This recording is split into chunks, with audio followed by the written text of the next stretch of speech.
were being announced.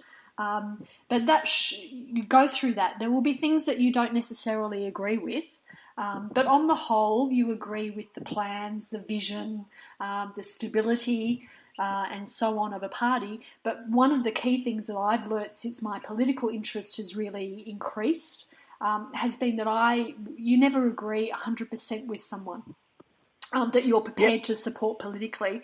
That's just not how things work. And I think, again, the priority for us in the next election has to be a change of government.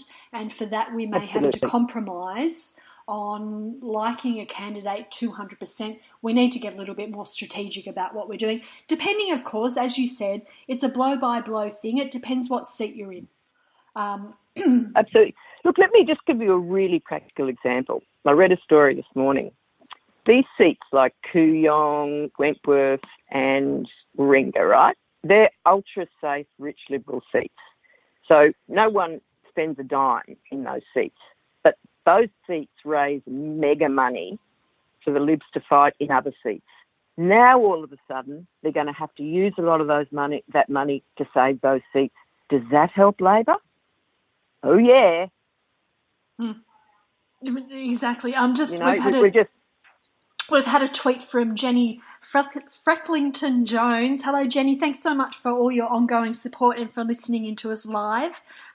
She says, I hear what Margo is saying about the independents. Quite frankly, if John Hewson was running in New England votes, I'd vote for Hewson. Unbelievable I could ever say that, but it's true. So she very much... Look, John Hewson's always been big on climate change, even in Fight Back, and he's a former member for Wentworth. He door-knocked for Karen Phelps. He designed her climate change policy, which is extremely radical, more radical than Labor. I mean, there is no doubt that if Karen gets re-elected, she will vote for Labor's climate change package. That is not Liberal light. It's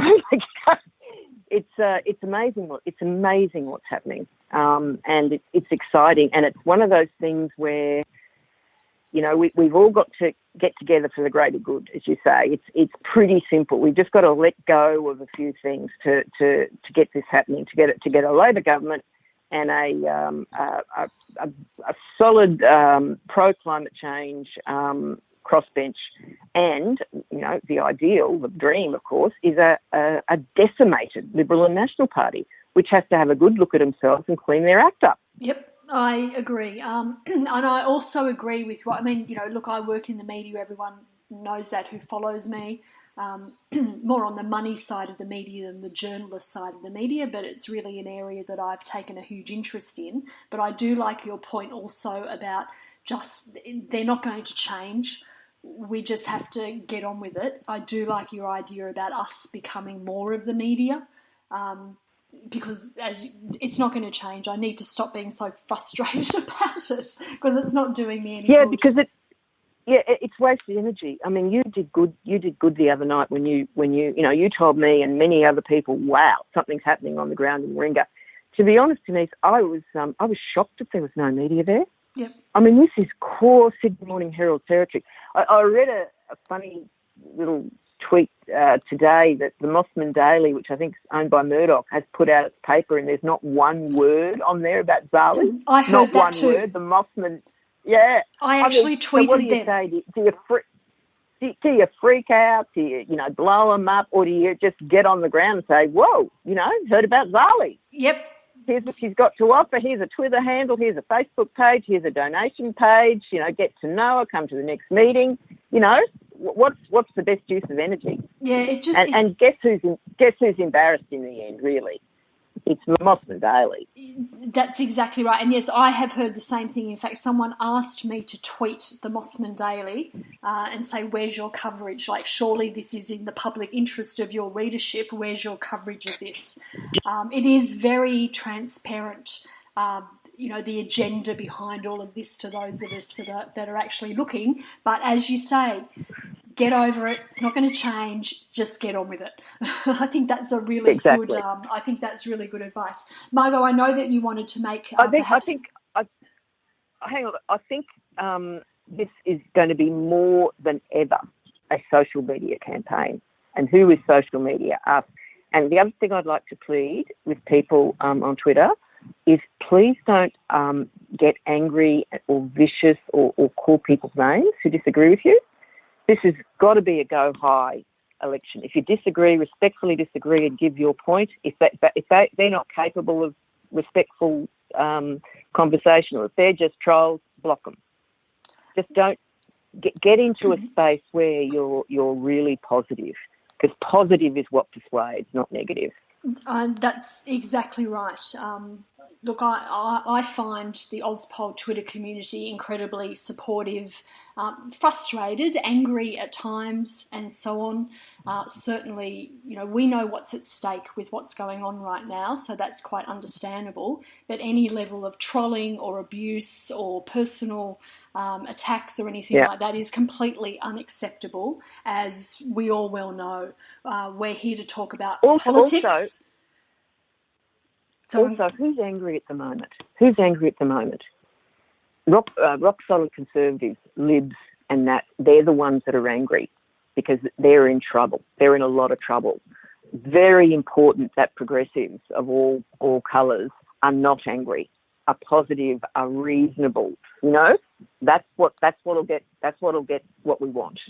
I came away. That showed from your pictures. I came away from that night and I went to another thing last night at North Sydney. So for some reason, a lot of things are happening around where I live, so it's relatively easy to pop down there. I went to a talk last night with Christina Keneally. Quentin Dempster was there, and a professor from UTS, where the theme was, is Australia's democracy healthy? I have to say they had a slightly better view of that question than I probably would have, but that's another story.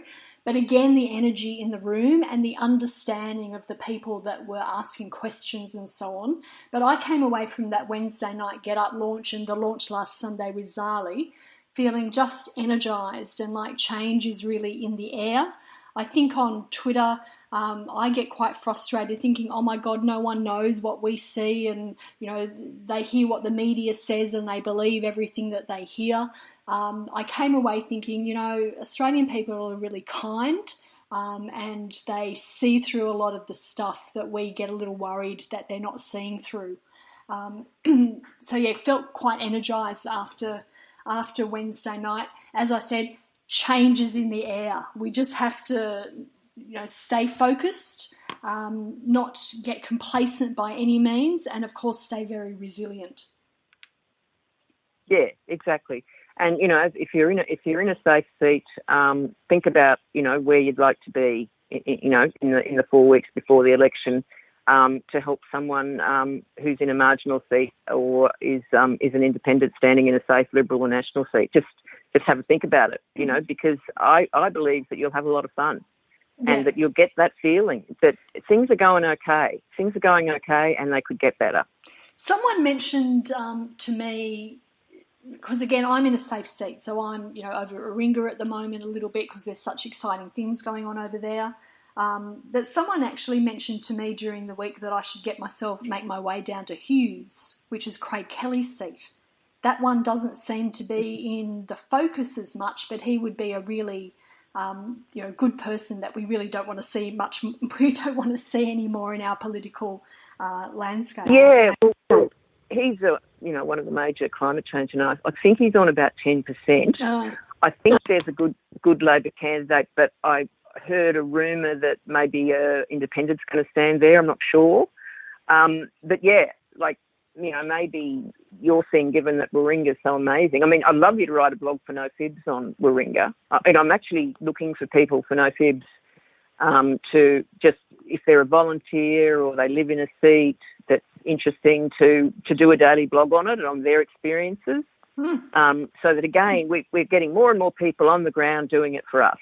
Not just sort of relying on, what the mainstream media does is they get on the bus, report the crap and the silliness, and then they talk to political strategists and pollsters on both sides and come up with some line. Well, I mean, that's not interesting, is it? No. Look, the difference that I find is that the journal, and look, this isn't every journalist by any means, so I'm generalising here in a big way, But journalists generally, they're in the bubble. There's a bit of groupthink going on. They've perhaps also got their job in their mind. I need my job, so I can't do this. Whereas my focus, and I think citizen journalists' focus, is more for their family and their community and themselves and so on. So there's a different mindset in the information that's given based on, those competing factors. Yeah, I mean, what's the thing about Chris Bowen, saying, well, if you don't like it, don't vote for me. And that turns into this giant drama, and the Libs come up with some spin, and then everyone writes, oh dear, gassed by Bowen. Oh, okay. He said, if you don't want to vote for me, don't vote for me, big deal, But anyway, that's just what they do. Well, I think there's a case study in itself about how the media has really reacted to this, so I'm using rabbit ears now with my fingers, the retirees tax. There is a story in itself about how the media has really managed that whole issue and the difference between how we've seen that issue. Anyway, we'll come back to that. Just want to quickly also just talk about some things that have happened this week in our auspol week. Margo, what's really caught your eye just on the day-to-day? I've just been speaking about it. I can't think there you of go. anything else. So nothing else. I'll talk about, well, we've already touched on this, but the Tim Wilson's parliamentary inquiry roadshow has completely done my head in. There's one in North Sydney next Friday morning. I kind of tweeted him and say, see you there. But I'm going to go along. I'll pop along and I'll just see how it works. I've heard that forms are being filled out for participants to join the Liberal Party. There's a lot of Liberal Party signage there. The website that is promoting these inquiries is basically Stop Labor's retiree tax or something like that. $160,000. It's a parliamentary inquiry. It's meant to be a government thing. They are spending taxpayers' money to run a scare campaign and to recruit Liberal Party members. It's corrupt. It's that simple. And we're going to see a lot more of it, a lot more government advertising before they call the election. They're in trouble and they're going to do whatever it takes to save the furniture or stay in power. It's that simple. And again, based on what we've said, don't get frustrated. Get out there and do something. Whatever it is that's within your skill set to do. The donations came out today, Margo. Again, a call for that to be reported in real time rather than 18 months after the fact. Well, what I'm looking for, Beto O'Rourke in Texas didn't take any corporate money. And more Democrats are saying the same thing. To be able to do that, to take no corporate money, we need small donations. If you can donate $5 a week to your Labor candidate or a month to or your Liberal independent, we really need to stop this. And independents will be able to say, I know Rob's going to say, I take no corporate money, small donations only. I remember Cathy McGowan, she rose to power in Indi in 2013 by small donations all over Australia. She raised $100,000 and beat Sophie Mirabella. So that's another way to make your opinions felt, to sort of reduce the need for this shock, this horror of big banks and Adani and everything buying access and buying influence. Yes, I often again say if I could change one thing, it would be the way that our political parties are funded, so it puts us as the priority in the decision making and not their donors. I do note that the Labor Party, and I know this because I'm now putting this policy comparison document together, but the Labor Party have hinted at some kind of movement in the way that parties are funded. We'll see how that, of course, all plays out. That's the kind of conversation I'm very much looking forward to having day one after the next election if we get the Labor Party in. But yes, donations, of course, big mining, a lot of those donation fronts. I think Michael Kroger's involved in one in Melbourne. That seems to be the key Liberal Party support base. I haven't gone through it Yep. quite yet properly. Julie Bishop's speech today in Hong Kong, stating the very obvious that the